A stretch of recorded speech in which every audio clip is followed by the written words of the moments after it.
And welcome to Meathead Chatter, episode 45. And with me today is my old and sometimes current coach, Mike Westerling. What's going on, man? Not much. How you doing? Doing great. I appreciate you getting on the podcast with me. For those of you who don't know who Mike is, I've mentioned him a couple times on the podcast. We've been working off and on since like 2017 or something. Yeah, it's been a while. Yeah. So for the people, give a little rundown of kind of your background and kind of how we have some really cool backstory stuff we could get into. Let's just start with your strength background.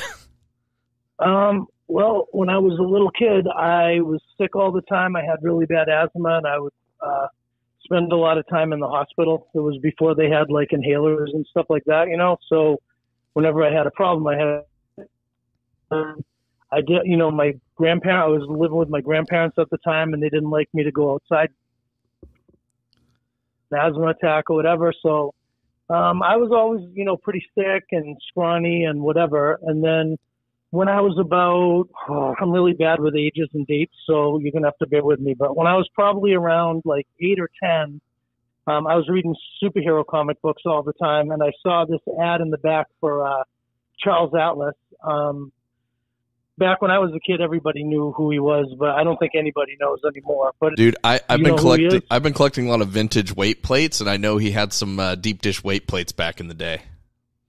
Oh, okay, yeah. So back then, he put out a course called Dynamic Tension, and it was basically, you curl one arm against the other arm as it does a tricep extension, and you squeeze real hard for like 10 seconds. Oh, gotcha, yeah. It basically is something like that for each body part. So I started doing that, and I started feeling a little better. And my grandfather saw me doing it one day, and he was an ex-pro boxer, and he was like, "What are you doing?" And I told him, "Trying to exercise." He goes, "Oh, well, let me show you some other exercises." So he started training me to hit the bag, push-ups, like light dumbbell shit and stuff like that. And nice.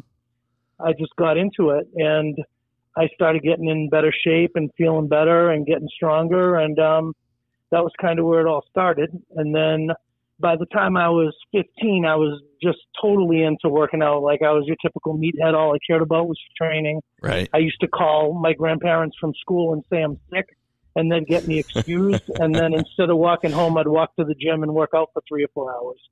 And I'd call them from the gym and be like, "I'm feeling better. I'm going to stay at school."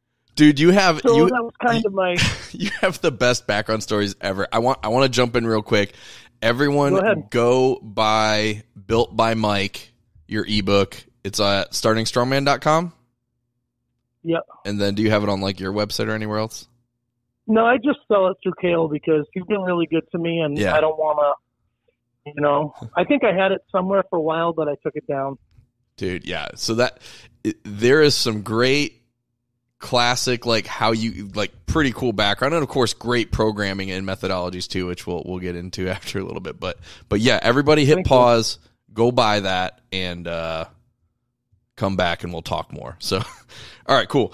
So cool. So you started lifting and doing stuff with your uncle and grandfather. Grandfather, that's right. You would skip school to go lift weights. And yeah. Moving on. Sorry, I had to jump in.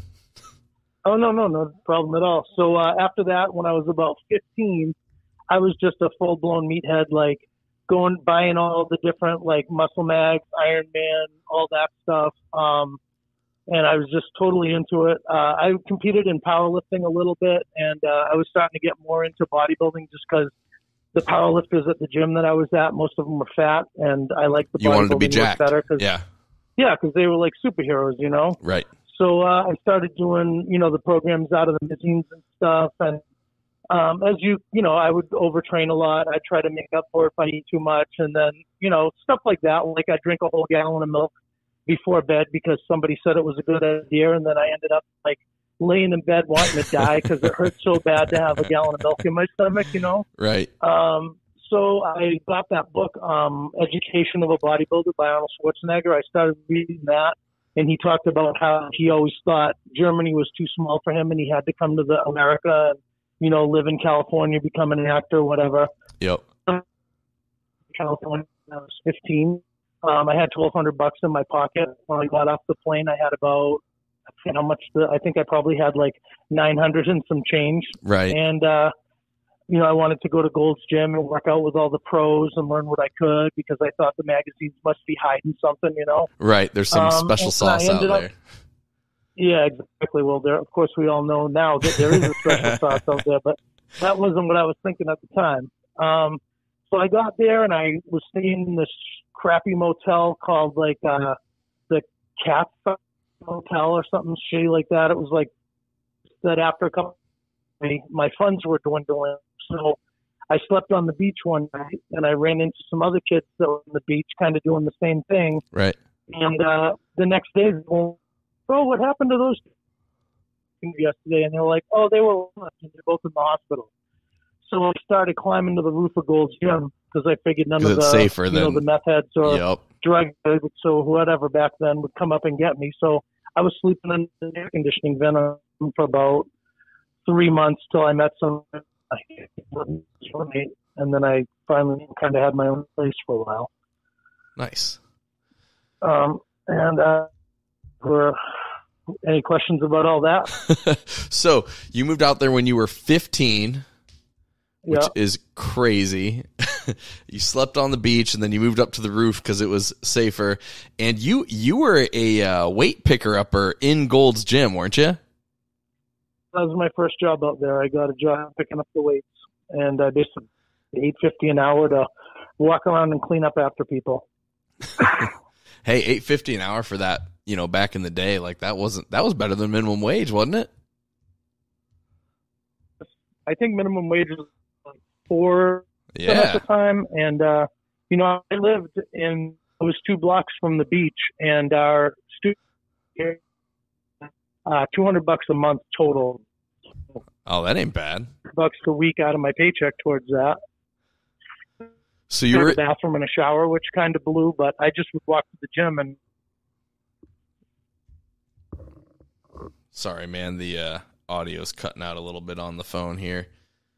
Okay. Oh, there you are. So that got you into like the bodybuilding world. You did some powerlifting before that. But for those who know who you are or of you, you coached a ton of like strongman people and a lot of like high level strongman people too. Excluding me. 'Cause I'm okay, but I'm not, I'm not Spencer Merrick or Shaw. I think you coached Shaw for a minute, didn't you? Yeah, in 2021 I did. Yeah, we worked together when he got second. Yeah, it was probably his best place in I don't know, 7 years or something. Yeah. Yeah, I saw that year. I was and it's like he had a shot at winning. I forget the event, but there was one event where it was like, ooh, that was like a technical mistake, and it's like if he would have won that one, he'd have had it. But yeah, he only lost by I think a point. Yeah, it was so close. Yeah. And a half or something. What was on the train push, train around in a circle? Yeah, that was it. With 2. So because he started off with 2 biggest steps, he didn't. And I mean, he told me, he's like, yeah, it was just a technical error. No, it happens, whatever. But I should have taken smaller steps. Yep. Like everybody else did, and that dropped him down quite a few places. Yeah, I mean that was the point right there. One place higher on that, he would have won it. Oof. Oof. And man, it was good to work with him. I was just humbled that he let me. Well, and I mean, if you look at if you guys hop over to Instagram and follow @BuiltByMike, that's your Instagram feed. And it's like it's not like you just post your workouts. It's like every post is like, hey, here's my 17 athletes that competed this weekend and won everything. Like it's impressive. It's super cool. Thank you. So and I mean, also about like how we worked together. We worked together for a strongman show initially. It was like, I can't remember if the first show was just strongman or if it was that one I did out at Travis Mash's place that was like a strongman show in the morning and a powerlifting meet in the afternoon. Because I know you. I think that was it. Yeah. Yeah, that was the first prep I ever did with you, and I won both. So that was a good day, and I was like, okay, yeah, Mike knows his things. You're also who coached me to my first 500-pound bench press, which is super cool. That's probably like the coolest thing I've done in the lifting world. But you're definitely. I think a 500-pound bench press is fantastic. Like so many people, like, oh, only 500. There's so many, all this. But 500, you should be proud of that, man. Oh, that dude, yeah, fantastic lift. I know like 2 other people in person that I actually know that have benched more than 500 pounds, and I know a lot of people in the lifting world. So yeah, that's the lift I kind of hang my hat on, was that 507 back in 2021. But so brain, okay, there you go. So strongman. So you were in the bodybuilding world. You moved out to California. You got to meet some of the names people probably won't recognize, but like some very cool, very strong guys that were out in that and you were in the golden era Gold's Gym, Venice Beach. I think I came in just a little bit past what they call the golden era, but it was like second generation. Yeah, exactly. Like the big at the time were like Mike Christian, Rich Gaspari, Lee Haney. Yep. I don't think Rich Gaspari was at the Olympia yet, but I was training with the Barbarian brothers, usually just David. So the first day I was in the gym, David and Peter were working out together near me, and I was like, scrawny little kid. I'm like, hey, can I train with you guys? I've seen you in the magazines, And they're like, yeah, right. Hop in. So like halfway through the workout, I forget what happened. I think Peter got a phone call or something and left, and David goes, you want to finish the workout with me? So I was like, sure. So we finished the workout together, and I guess him and Peter didn't train together that often. Gotcha. That just happened to be one of the times that they did. So David's like, hey, what are you doing tomorrow? You want to train back with me? So I was like, hell yeah. So we were training partners on and off for about 6 months. So cool. And, I trained with Peter every now and then. The 3 of us would train together, or if David was out of town, I might train with Peter. But it was basically me and David training together most of the time. And it was really cool. It was kind of geeky. I used to dress like him and shit because he was my idol at the Your time. Your hero, so, man. You're like 16 years old, and this like dude that's in bodybuilder magazines is consistently training with you. Like, yeah, I'd fanboy too. Oh, wicked bad. And it was fun though. He was a real nice guy, and we would train for like hours. Like he was just into I would. Right now, looking at it, was so overtraining. But at 16, with all the growth hormone and hormones that you just have naturally, Yep. and the mental attitude, I survived it. But we would do like 50 sets of 5 for heavy back. Like Jesus. He's like, all right, we're going to do 5 sets of 5 heavy on rows and not count the warm up, like on bent over rows. Then we'd do like 5 sets of 5 heavy on T-bars, again, not count the warm ups. Then we'd do like 5 sets of 5 on cable rows, and we'd just do 10 different exercises like that. Jesus. And it was like, we'd start with something different every time. And I don't know how my back didn't just blow off, out of the back of my spine. But dude, it's crazy what you can survive back in your teens and your early 20s. I was doing more CrossFit stuff because I was coming out of MMA like in my early 20s. Yep. And just like, I could train 6 days a week, and it was more reppy or whatever. It wasn't like super heavy all the time, but like 6 days a week, like no issue. Like you could survive that. It's crazy. You can until you can't. Yeah. Well, it's definitely not ideal, but like. Yeah, I was training for a few years, and then my elbows started to hurt so bad that like I couldn't drive my car. You know what I mean? Like I would have to hold my hands on my lap and like use my fingers to kind of manipulate the wheel around instead of using my arms. And I got rid of my standard because shifting killed me. Oof. My knees started to hurt so bad. Like, I was doing the old man getting up out of chairs at 18 years old. Exactly. That's awesome. So I had to get out of that real quick and figure out what worked for me. But it was, it was priceless times though. Just a good time to train. I got to train with Victor Richards a couple times. He jumped in with me and David. We're doing like arms with him. So cool. Just a lot of cool guys out there. I actually lived with Don Ross and Grizzly Brown. He was he never won, but he used to compete. He was like World's Strongest Man. Man, he's the strongest dude to have never won it, man. He is. There was 1 year. I think there was 1 year where it was like I think Kazmaier ended up getting him, but it was like down to the last event, the fridge run or something. Wilson. Oh, that's what I'm thinking of. I'm thinking of Odie. You're thinking of Odie Wilson. I mean, Grizzly was good, but he was never. I don't think he was ever close at to that the level. top. Okay. but he was strong as shit. I mean, he would do military presses with 365 for like 3 or 4 reps, standing strict out of the rack, no leg drive or nothing, just perfect, powerful presses, you know. That's but he crazy. was real fat too. He had trouble with all the moving stuff. Right, but statically, just crazy. Yeah, it's crazy. So you did the bodybuilding thing. Did you get, what was the next thing you kind of messed with? Is that kind of the next step was strongman, or did you play with other stuff too? Oh, or? no. So I bodybuilded until eventually my grandfather got sick and my grandmother asked me to move back to Massachusetts and help take care of him. So I did that. And then while I was living with them, my goal was to get in the Navy and be a Navy SEAL. But I had too many speeding tickets in a year, so I had to wait a year for those to kind of roll over, I guess. So I was like, what am I going to do for a year? And they're like, well, why don't you go to college and come in as an officer? And then I was like, college? I can't go to college. I didn't even graduate high school. And they were like, well, you got your GED to take the ASVAB, and you did really good on the ASVAB. With that kind of scores, you should be able to have no problem doing your GRE, no, what is it? GREs, whatever the MCATs. That's the medical one. College, no, the other one. SATs. SATs, whatever, to get into college. So I took my SATs. I don't remember the score, but I did really well. So I got into college, and once I got into college, I was like, screw the Navy. I'm going to stay in college. This is awesome. So during college, I played rugby. And I powerlifted to help with the rugby, but I didn't really compete at it. I would do like a random bench contest every now and then, right, or something. But I was basically into rugby for 5 years of college. I ended up switching majors, so I stayed there an extra year. I lived that life. I get it. Yeah, exactly. I played rugby throughout college. I got out of college. I was back into bodybuilding for a bit, and you remember those strength shoes with the big built-up toes? Yes. For like calves. So I bought a pair of those. Exactly. So I was going to jump and run and do all this shit in those to build up my calves, and I ended up tearing my Achilles. Ooh. Just overuse injury, right? Another overtraining thing.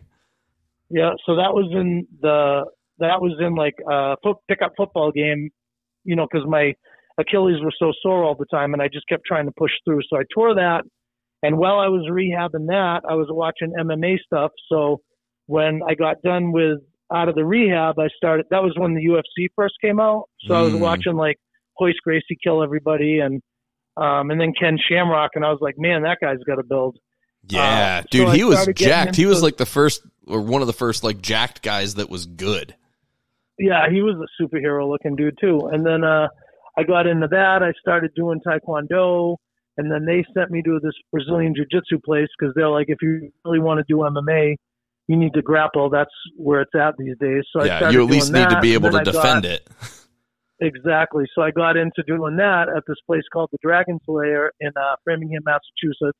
I became really good friends with the owner. We were training like maniacs all the time. Just loved it for, 5-6 years straight, like 5 or 6 days a week, going like nuts. Competed in grappling a few times, but there was no local MMA scene at the time. Right. Until I started to move out of it. And then it started to get big in the area after I was done with it. I got married, had a kid at the time. So the fighting went on the back burner, and I just started getting back into bodybuilding again. And then we went to the Olympia one year with some friends of ours. And there was a World's Strongest Man exhibit, where they were doing the Atlas stones. Right. And Pujanowski would do them, and then you could try them if you wanted to. So I couldn't get the first stone. And Kazmaier was like talking to the audience. And he's like, this young man sits on his couch every day thinking, I could do that shit when he's watching World's Strongest Man. And look at him. He can't even pick up the first stone. Dude, that was a pretty spot on. Like the first half of that Kaz impression was like perfect. That was like spot on. Yeah, so I was so mad after that. I'm like, I'm going to get good at these stupid things, because next year I'm going to come back and load them all and fuck him, Right. Sorry for the language. You're good. I went to a Sven Carlson seminar and kind of learned all the events. And then I bought all this shit for my house, and it was in my basement in my backyard. And I started training strongman. And my first show were actually the same weights as when, I don't know if you remember, but when Kaz first loaded all the McGlashan stones, I think they were called, in one of the world's strongest mans. This was before they had tacky, but nobody else loaded the last one, and Kaz won the thing, and everybody was freaking out. My first show had the same weight as Kaz loaded in that, and I beat his time by like 10 seconds. Hell yeah. And of course that was, he probably never trained him before that. Right. I'm not saying I was anywhere near as good as Kaz ever in my entire life, but I had tacky. He didn't. I practiced him all year. Difference. He didn't. But it was it's in crazy. My brain, I was like, oh my God, this is the best thing ever, Well, because his heaviest log was like 350 or something like that. But again, I think it was 365, but there was no technique. It was a roll-up press. And there were no logs to train with. Like nowadays, we're so spoiled, blessed, whatever you want to say, but like you can go to Rogue and order a log. You can go to Rogue and get the stone molds. You can go to Bartos and get a stone of steel. You can easily acquire any piece of strongman equipment you want and train with it. For a Paris with giant ball and then load it with cement and make your own. Yeah, there you go. That's actually genius. Super cheap. About making the making the cellar a mess. Yeah. Huh. I like that. But yeah, it's crazy how much weight those guys back then were moving on these implements, basically having never touched them too. And like people forget that, but. Oh, insane. Yeah. I mean, that's probably the biggest reason why we've seen, in my opinion, like the skill of even the amateur level strongman go up so high. Like the weights at like the middleweight pro shows are like heavier than the old world's strongest man shows, but it's because everybody gets to practice it and gets really good at it. Exactly. That's a huge piece. I mean, the weights I just saw them use at like CrossFit last year on that yoke carry is like, that was what they had at like lightweight nationals a few years ago, Yeah, dude. Not a few years ago, I should say 20 years ago, but it always cracks me up when people crap on like CrossFit, and it's like people are thinking like Joe Schmo off the couch doing a CrossFit workout. They're not thinking about the best people in the world doing CrossFit, because you get like the Rogan. I remember I was on the Starting Strongman Facebook group or something when the Rogue Invitational, I can't remember if it was last year or the year before, had like a max log was one of the events or part of one of the events. And you had these dudes that are like 205 pounds body weight, and there was more than one person pressing a 300 plus log that's a CrossFitter. And I remember the level of butt hurt in that group was so deep. Yeah.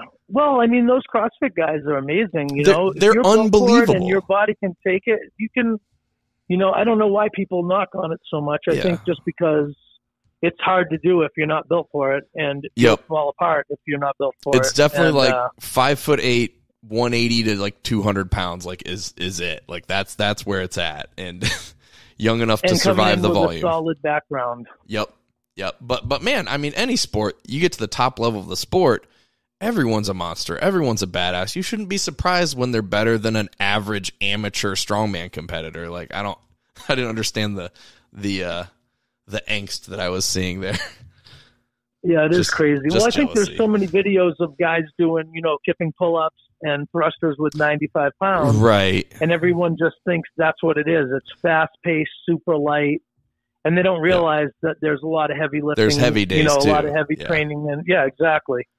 And a lot of these guys come from backgrounds where, they might have played football or competed in wrestling or something where they spent the first 5 years of their training career doing nothing but max effort lifts, So you come in with strength, conditioning's pretty easy to add. Exactly, especially if you're not a fat ass, right? Exactly. Yeah, that's cool. So I want to get into a little bit of kind of your views on programming. We touched a lot on how overtraining seemed to be like a big piece of what was happening in your younger training careers, and just kind of how you transitioned from there. But first, I'm going to do a little my stuff promotions. Go ahead. So if you all would love to support the podcast so I can get cool people like Mike on here, there's a couple ways you can do it. In the description under the podcast, I have links, affiliate links for basically any gym equipment company you can think of. If you are looking for a new barbell, plates, kettlebells, anything, chances are I got a link down there. It will not change the pricing of the thing you buy, but it will kick me a couple cents on the dollars if you do.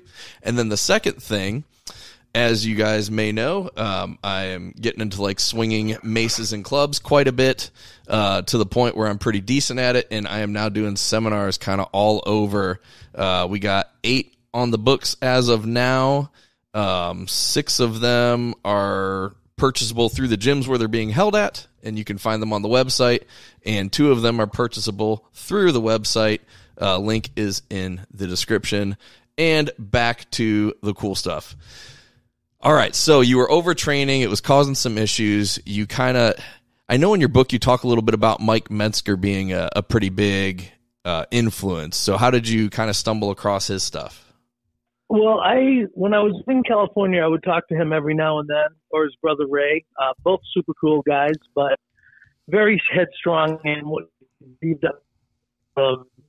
But Mike would always say, you only need to do enough to stimulate and then let it grow, you know? And he would say one set. And he actually trained David Paul, the barbarian that I was training with, for a little while. And David got just ridiculously strong training with him. You know, after like, I forget how long he did it, maybe 6 weeks, like all the lifts that they done, but then he plateaued, and Mike's like, you got to take more time off in between workouts because you're stressing your body so hard with this heavy weight that you're not recovering. And David's like, oh, that's ridiculous. I just got lucky for 6 weeks because, you know, it was a new stimulus or whatever. Yeah, exactly. He's like, I got to go back to what works for me. So he had already trained with Mike at the time. And then, so I would talk to David about it, and he's like, well, you know, you could do it for a couple of weeks if you wanted to try it, but, you know, you're better off doing what I'm doing. You will be way stronger and way bigger, and look at how much bigger I am than him, and blah, blah, blah, you know? Right. And at the time, Mike was kind of flabby. He hadn't really been trained anymore. He was more into coaching. Yeah, he was definitely one that after he was done competing, he was just done doing all the stuff that competing entails and just went to coaching. Yeah, it's crazy to see the differences between like his early pictures and his like now that he's coaching kind of pictures.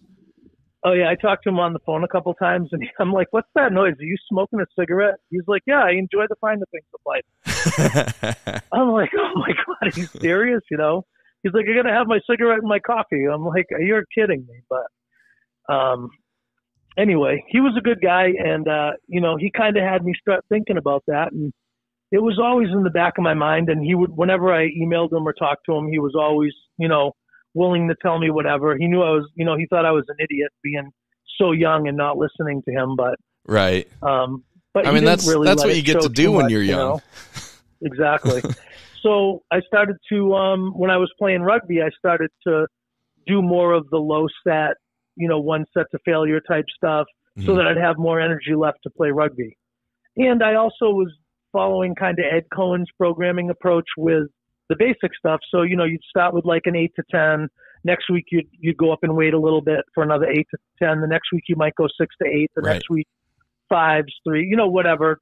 I was kind of following that programming approach with squat, bench, and deadlift because I wanted to get stronger. And then I was following Mike's approach with the 1 set to failure with all the assistance stuff, because my thought was Mike definitely knew what he was talking about when it came to bodybuilding, right? But there was a practice aspect that you needed to be good at powerlifting. You know what I mean? You can't that totally makes sense. 1 set of squat and not practice your technique and not do multiple things and not do warm-ups and get stronger at it. So whereas you could probably do like 1 set of like a leg press or something where there isn't as much technical demand. You're just trying to work the muscle to the point where it gets a growth signal. Whereas if you're in a strength sport, you have to be good at the movement too, especially when you're talking strongman or weightlifting or something like that.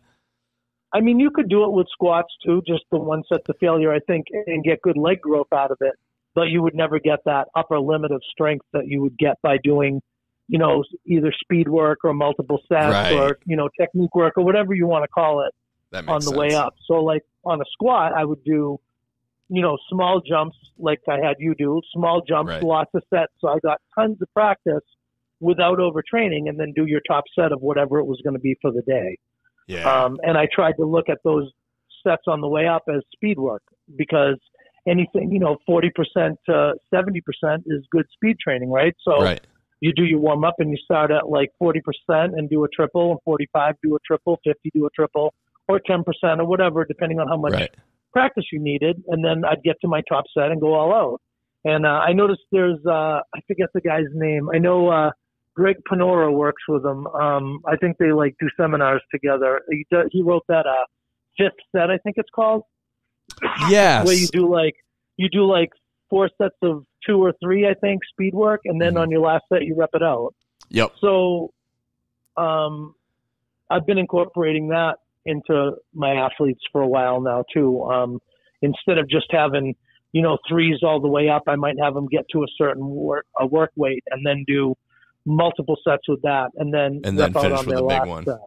Because then by the time you get to that last set, you're like technically super dialed into the movement pattern. So now you can push because you're going to be in your groove. Is that kind of the thought process there? Yeah. Yes, exactly.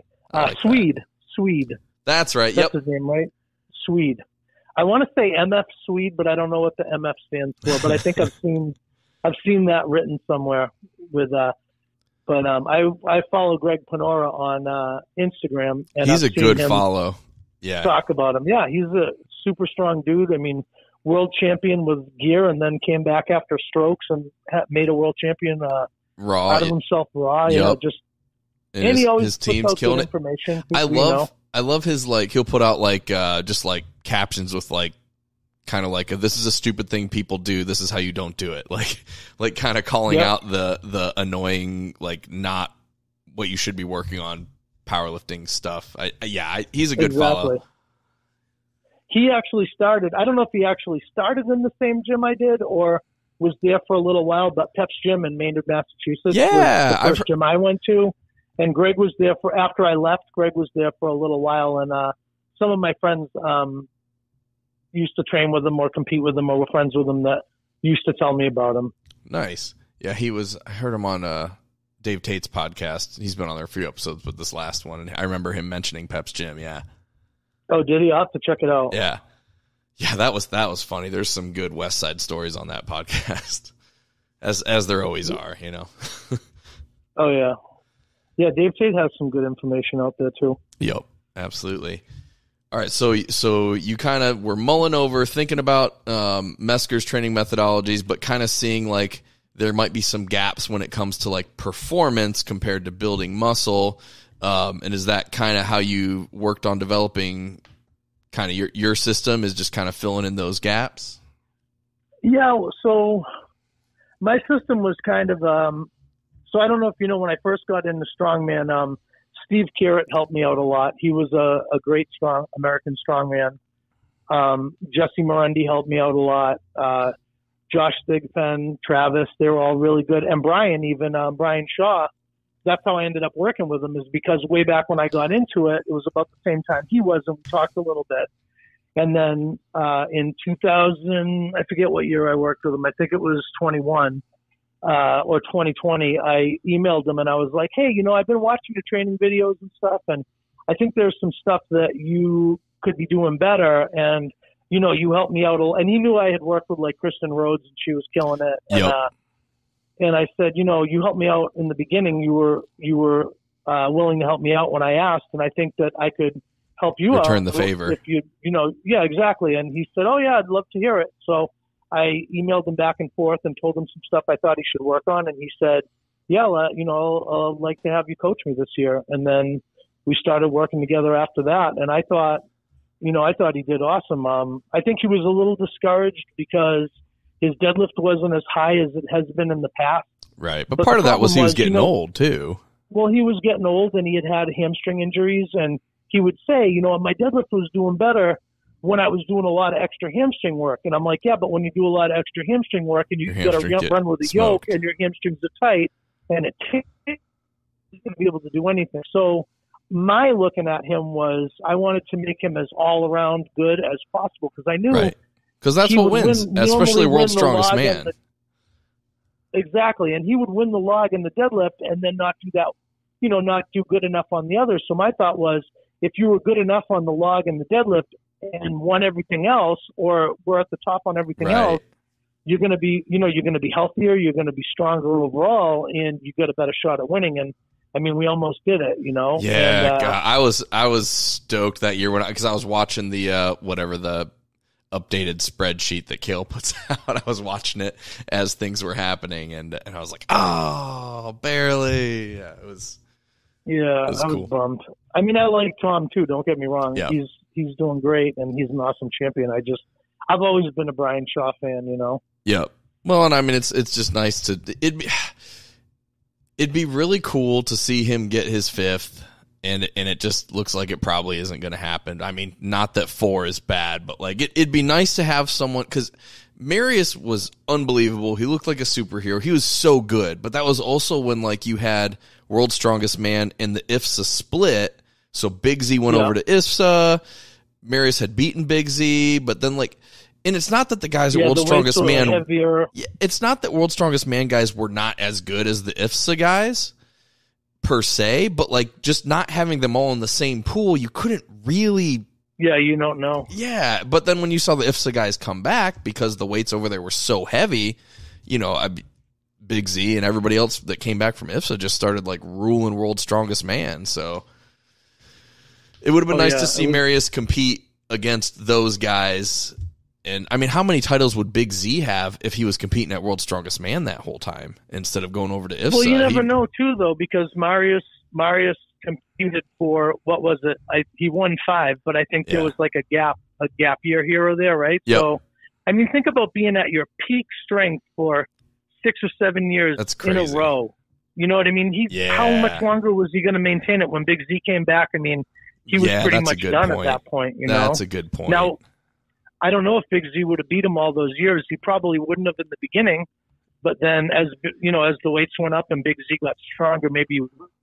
Yeah, well, and maybe because, like you said, it was two different shows. Yeah, well, and if IFSA was heavier than World's Strongest Man and he wasn't doing IFSA, he wouldn't have gotten the same possibly development from it because he wasn't training for as heavy of things. So yeah, it's one of those woulda, coulda, shoulda, who knows. But yeah, I just think it would be cool to have another person that has gotten 5, and it'd be really cool if it was someone from the U.S., But I would have loved to see Brian win that year. And would have worked together for the next year, because I think with all the stuff we learned, for sure, I think we could have really stepped it up a second. But like I said, I think he was a little discouraged about his deadlift not being the best it's ever been, and and then he started working with another guy that he had worked with way back in the beginning that he liked, and I mean, I get it. Jesse Morendi was training me for free because I was moderator on his forum, and after a few weeks I'm like, you're overtraining the crap out of me, I'm falling apart, I can't do this. Right. He's right. like but it's free, and I'm like, I agree, I get it, and I love it, but this is too much for me. If it's not going to put you where you need to be, I'm falling apart, I'm hurt, I can't. And he's like, well, just up the test. And I'm like, I'm not taking any tests. He's like, what? He's like, aren't you serious? I thought you were serious, And I'm like, I'm older now. I'm doing this as a hobby. This is like my golf. It's not, it's not my life like it is yours. So, and he just couldn't even understand that mindset. But he was a great guy. I liked him a lot. And he won World's Strongest Man once. Did he win? I'm trying to think. No, he never won. He was up there though. Marius. Yeah. Okay, that's right. He was one of those guys, kind of like Thigpen, that was like maybe not the most statically strong, but just very athletic and strong enough. Oh yeah. Or Magnus for Magnuson was kind of like that too. That guy was awesome. Yeah. Well, now man, his grip is crazy. Have you ever met Thigpen in person? I have not.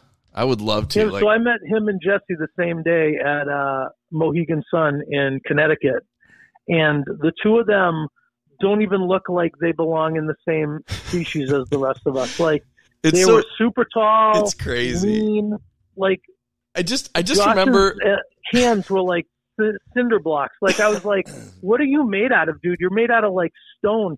His wrists were bigger than my legs. Like I'm like, this is like the X-Men gene. You guys should be actually for be superheroes. Sure. Because I'm not a small guy. I'm 6 foot. 5'11", I don't know, somewhere right in there. I'm right about 6 foot, and I'm like 270 pounds, and like I'm pretty lean. But I remember whenever I'm at like the Arnold or something, or somewhere where I happen to meet one of these guys, I remember shaking Mateusz Kieliszkowski's hand and being like, his hand should not be this much bigger and meatier and thicker than mine. And just like, and he's not one of the super, super huge ones. And it was still, I still felt like a little child, you know? Yeah. It's like this, at the time, I think he was like 26 or something. And I'm like, how are you that big? Crazy. It's crazy the diversity in size of adult humans that lift weights. It's mind-boggling when you see it in person, but and then you look at a guy like Darren Sadler, who was like so small, not very big at all, and he was hanging with all of those guys. Well, and I was gonna say, and it's not like he was in like the 70s, like he was in like the early 2000s and like late 90s with like Marius and Big Z was there, and Shaw was just getting into it. Like he was with those guys, and he's what, like 5'8"? No, not even close. Really? He's shorter than that? I mean, I don't know for sure, but I'm 5'10", and he was a little bit shorter than me and had on like platform shoes. So, wow. I mean, he should have done powerlifting. Right after the stone load when I met him, and I was like, I mean, he's built like granite. He looks like he's made out of rocks. He looks like a superhero for sure. And he can move. But I was like, wow, I can't believe how much smaller he is than everybody else and still hanging with that. Man, I felt like that. Amazing. I felt like that a little bit. I mean, he's not a small guy, but I feel like Dimitar was kind of like that too. Like 5'8", like 350 pounds. I mean, like you're going to be a big boy. He's a big boy, but just like the height difference was always so crazy to me. But he was one of those just static freak shows too. He did a powerlifting meet not too long ago, where it looks like a brain. Yeah, I'm like, what is that muscle? What is that? I don't even know what. I was like, wow, what is that? That's so funny. Yeah, he totally. It's like he strained his head so hard it just grew muscle on top of it. That's probably why he grew his hair back out. He saw the meme and was like, I can't be doing that anymore. Oh man. So I know you coached. I'm trying to think I know you're coaching Spencer Merrick right now. You're coaching some bigger name guys right now. Spencer Remick. Yes. Yeah. He just came back from he did Giants Live in London and then JF Cameron's show in Canada. Yeah, I knew he'd done some bigger shows recently, looking at your page not too long ago. And then yeah, I'm waiting for the pictures so I can post them. He hasn't been, nobody was there filming, so he's got to get them from the promoters and stuff. But, gotcha. That'll be cool. He did all right. He did, he didn't win, but he did pretty good. And I mean, the lineup that he was competing against, it was good guys. At Giants was basically the same as he was at World's Strongest Man. I mean, Mitchell Hooper and all those guys. Mm-hmm. So I think that he's going to go places. I mean, he was at World's Strongest Man this year. So yep. I think he'll do well. Just got to keep putting in the time. He's just that workhorse that, like, we've been working together for a super long time, and he just keeps putting in the work and gets better and better every year. Just a little better, a little better, a little better. Yeah, it's been cool to watch him. I followed him the past like maybe year and a half or so, and just to kind of see him progress. And I mean, you can tell it's working, and that's the thing. I feel like you're not one of those guys that's like, oh, someone's at this level, then they approach you. It's like you're getting guys from like intermediate to advanced amateur and like kind of building them to that next level, which speaks a lot about like just your methodologies and kind of how you work with people, which is super cool. You worked Thank you. Most of them come to me broken though. I don't think I've had anyone come to me that was in one piece. Hey, I came to you in one piece. That's true. That's true. Originally. Like you said, but you're all like herding cats, like you said, man. Yeah. That was the best analogy I've ever heard. You're like all over the place.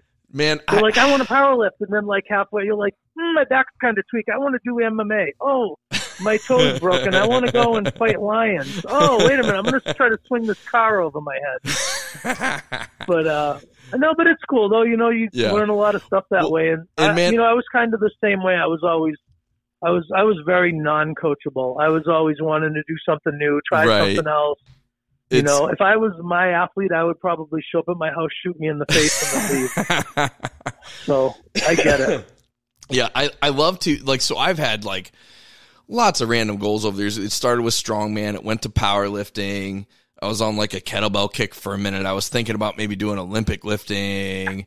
And it's funny, every time I was like, what about this? You're like, okay, we could do that. And you'd program it, and I'd look at it, and I'd be like, wow, that makes a lot of sense. Like, every time I'm like, it doesn't matter what weird combination of things I give you, you always come up with something where I'm like, dude, that actually makes a lot of sense.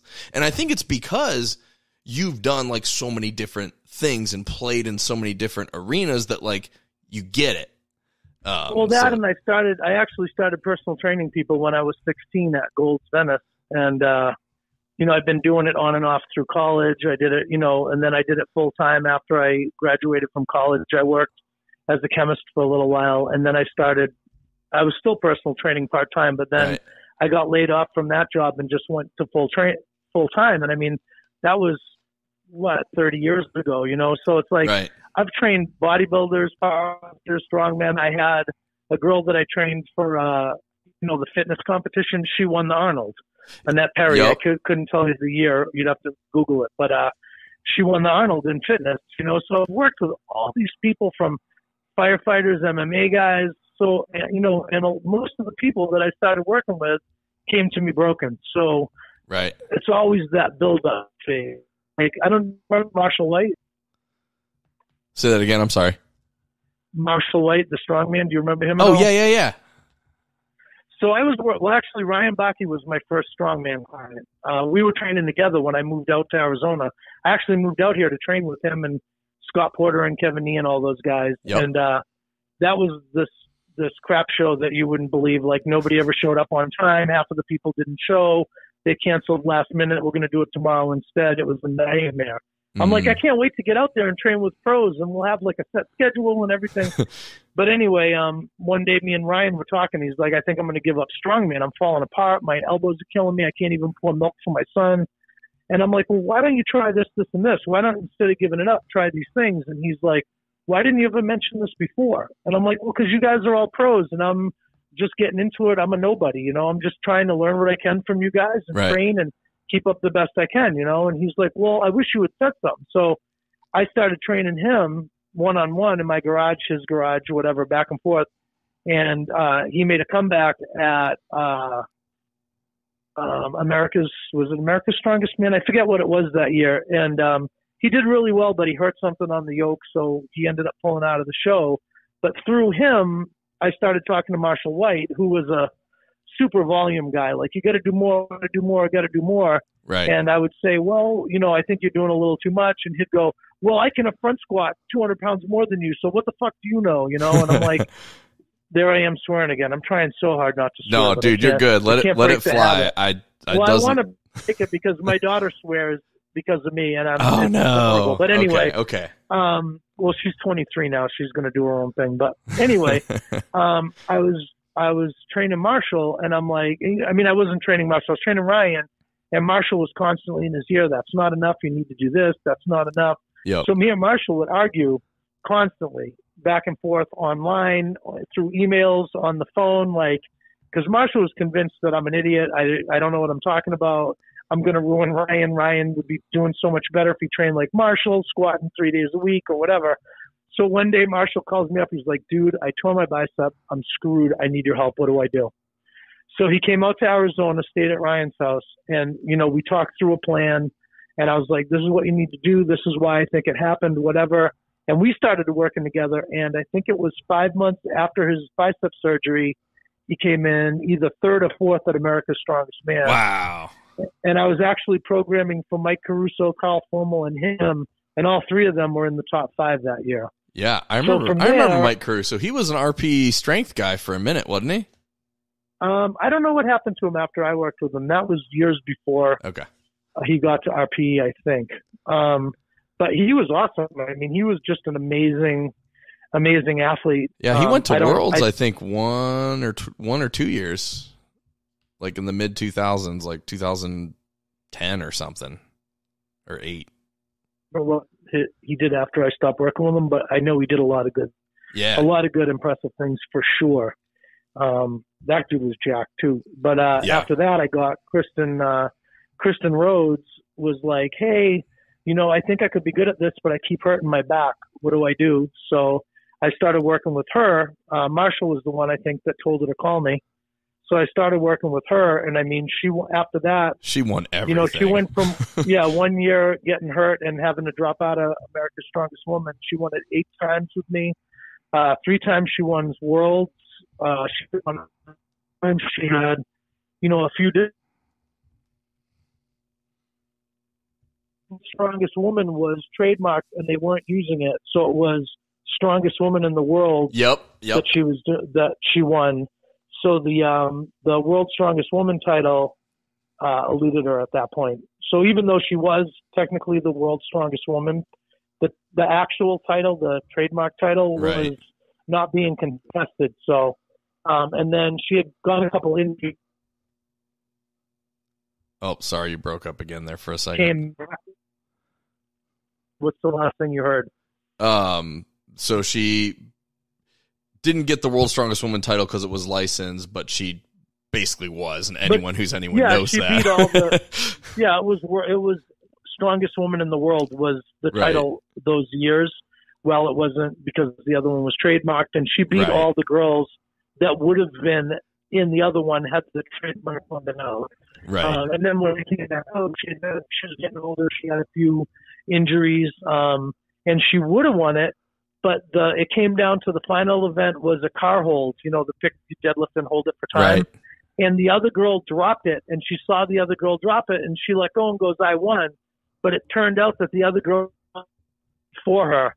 So the timer, she lost it, and she came in second that year. Oh, so the other girl picked it up before her? Is that right? Is that what you just said? Exactly. Yeah. So she didn't realize it was 2 different timers, or she thought they both picked it up at the same time. So the girl beat her by like a second. But she could have definitely held it longer. She could have held it for another 30 seconds if she had to. She was just like, I won. And they were like, nope. And she was like, oh, that sucks. So that was heartbreaking. But, I mean, she, even after that, with the injuries and everything, she still hung in the top 3 for the next couple of years. And, I mean, she could come back now and still compete if she wanted to. Right. She didn't train for a whole year, and she's like, I think I want to start training again. What should I do? So I gave her a little workout, and I'm like, oh, how'd it go? And she's like, oh, I pulled 405. Jesus. And she hasn't worked out in a year or maybe 2. It's like, funny with her. It's like, I get it. What more does she have to do in the sport? So it's like, I get why she would be like, I'm done, but it's fun to come back. So,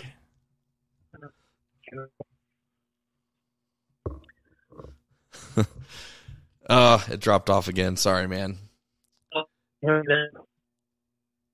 Almost there. There you are. All right. Sorry about that. No, you're good. I'm in a bad reception spot. So if I'm sitting in a chair, if I swivel, I lose you. Oh, gotcha. I was going to say, I got 2 bars, but I had another podcast where it was doing this, and I'm always like, man, my Bluetooth isn't right. So, it could be me. But yeah, she did. I mean, she won everything. She was the best in the world, I think. I think she was what Big Z is to men's, to women, I mean. 100%. I could see that. And I think she could win it all again. I mean, even if she came back now, she could at least win Masters, if not Masters be in the top 5 sure. in Worlds, Probably top 5. Dude, have you seen Victoria Long? Oh, yeah. She's lifting weights insane. There's some, all the weights are getting heavier. Everybody's getting better. Like, it's insane the things that are happening. But, dude, yeah, Masters, she would wreck it. And she would, I agree. She'd probably finish top 5 in the Open. Oh, yeah. She's just working now. She's a notary public, and she's got her own traveling business. So that's cool. She's just constantly working like 90-hour weeks. And yeah, that's hard to train through. She'll get in a workout. I mean, I guess she's been training with the crew again, so she's gotten in a workout here and there, like once every week or 2. But nice. Nothing like when she was really devoted to it 3 days a week. Right. So cool. But yeah, and then I had Andrew Clayton. He's still kicking butt. Yeah, he'll do awesome, and then he'll get his mind that he wants to do an Olympic meet or a powerlifting meet or Right. set the world record on a skier or something like that. But I mean, he won Worlds 105K Worlds twice now, and he won that other big show. I forget. He just what did it the Clash, or right? something like Yeah. that. Yeah, Yeah. I mean, I can't imagine anybody thinking he's not the best 105 in the world ever. Yeah, he's well, I remember there was some drama about him not getting an invite for like 2 years or something. Then he came and won it, and yeah, he is good. I have a buddy of mine that works out at the gym that I'm one of the owners at here in Indiana, Justin Loy, and he always competes at the Clashes, and he's actually at America's Strongest Man right now. And then another guy, Tyler Pruitt, is kind of like in that crew of people that compete at that level. And dude, just the things, I know, I've heard his name. Yeah, just the things that the middleweights are doing, it's insane. It is insane the weights everybody's hitting. It's like they have a log ladder in the 105 class, and it ends for like max reps at 350 after they've pressed 3 other logs in ascending order. Like it's just nuts. Well, look at Andrew just missed. I mean, a couple of years back, he just missed 460 on the natural cane press. Yeah, and he's like, was he a heavyweight back? Is insane. Was he a heavyweight back then? That was still wow. Oh no! He had just finished lightweight, and he wanted to try a heavyweight show. Gotcha. I think it was Jerry Pritchett's show that he missed the 460 at. Man, that is like a Arnold's level log press is 460, like that at least. You know, I mean. But he's always in the 440, 460 range in training on the clean and press back. I mean, he's just a beast presser, and he's got the perfect technique for the split. Yep. And he's the maniac. Yeah, he is a monster. All right, man, we are coming up on an hour. Anything you want to leave the audience here with? I mean. No. I mean, thanks for having me. Anything you want to say, or any questions you have that you can think of? I mean, I think we covered pretty much everything. Yeah, dude. I knew it would just kind of flow anyway. We've known each other forever. So, yeah, again, if you guys want to get a hold of Mike, you can find him on Instagram at Built by Mike. And check out his ebook. You have the Built by Mike ebook, which is the more complete, kind of going over your training methodologies as well as like a number of programs in there. And then you also have like a 12-week off-season strongman plan as well on there. Yeah, the off-season one's a little bit more updated. Like the original one was kind of like the base, program type thing, and then the off-season one is a little bit more detailed. You know, like I give a couple of examples in the original one, but the next one has like a little bit more details, a little bit more of the fancy stuff, you know, that type of thing.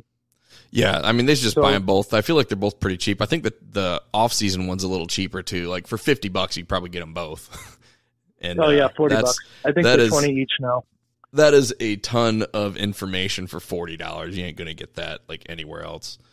You know what I do want to say is thank you to Cale Beck for hosting my books and getting my name out there. He's telling you a lot. Yeah, I mean that's how I found you. I bought the ebook on the site, and then I was like, this all looks good, but I don't want to think, so I'll just call Mike and get him to program for me. Yeah, I think Cale's done more for strongman than just about anybody, honestly. Yeah, definitely. That beginner resource, because it's so hard to know where to start, and that's definitely where you would go to actually get that piece figured out, and then you can kind of go for from sure. There. All right, man. Well, I greatly appreciate you being in my corner here all these years and hopping on the podcast. If you guys ever want to hear more from Mike, I'm sure at some point we'll get you back on here, but you actually were on one of my buddies and one of my other old coaches' podcast, Travis Mash's The Barbell Life. Oh, yeah, was it that's like right. 4 years ago or something? That's a good listen too. I forget what episode, but if you just search Mike Westerling on your Apple Podcasts app, you'll find it. So there you go. Cool. Well, thanks again, Dan. Absolutely. Appreciate your time, man. We'll talk soon about prepping me for Static Monsters. Sounds good. Have a good day, man. All right, later, man. Bye. Bye. All right, and that was episode 45 of Meathead Chatter. Again, you can find me at strongman_Dan on Instagram. You can check the website. We have some ebooks. We have some events coming up. We have lots of little things and ever-growing options on the website, swing-beast.com. And stay tuned, as we will have more for you next week.